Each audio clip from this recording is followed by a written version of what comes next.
welcome to a new episode of Journey of a Christian Writer. In this episode, I'm going over foreshadowing and 5 techniques writers can use to add foreshadowing in their stories. But just to review, what is foreshadowing?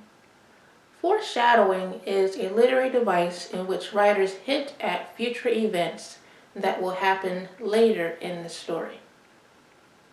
This device is able to be used in all genres, but is most common in mysteries or thrillers. So what are the different 5 techniques that writers can use to add foreshadowing within their stories? Well, the first is characters or their actions.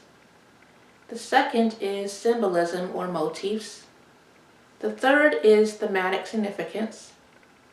The fourth is settings or environments.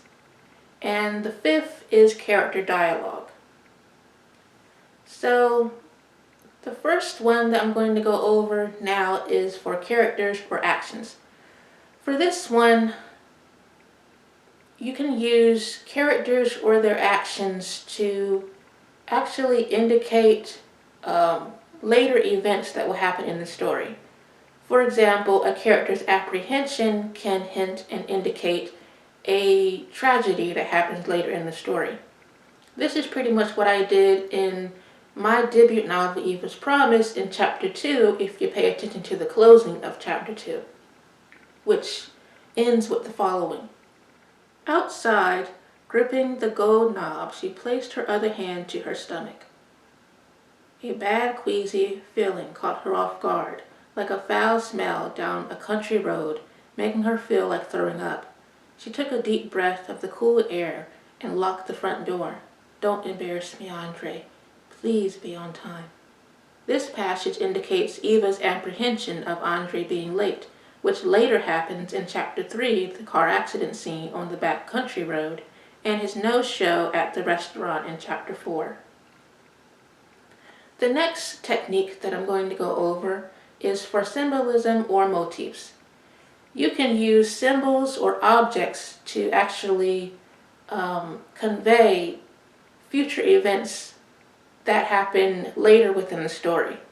A good example of this is the white feather in the 1994 film Forrest Gump, which represents Forrest's life and the concepts of chance, destiny, and the unpredictability of life.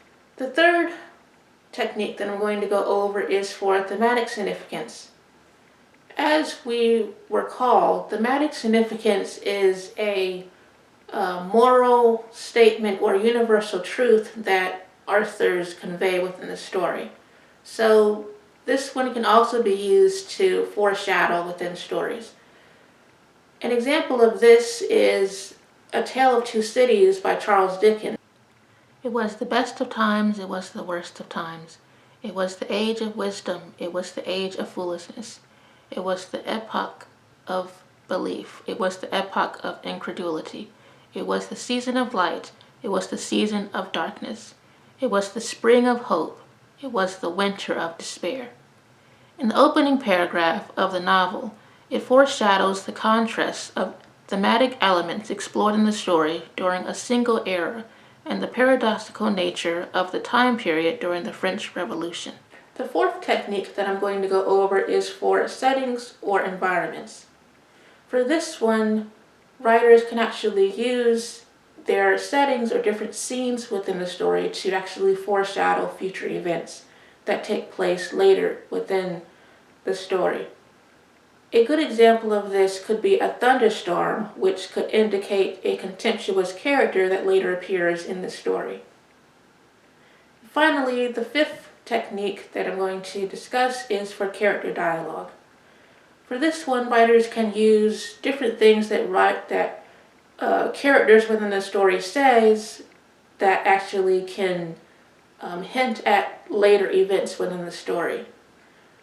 An example of this could be the 1939 film, again, of The Wizard of Oz, of the farmhands, which mentions and gives clues of the characters that they will later portray within the land of Oz, if you pay attention to the beginning of the movie.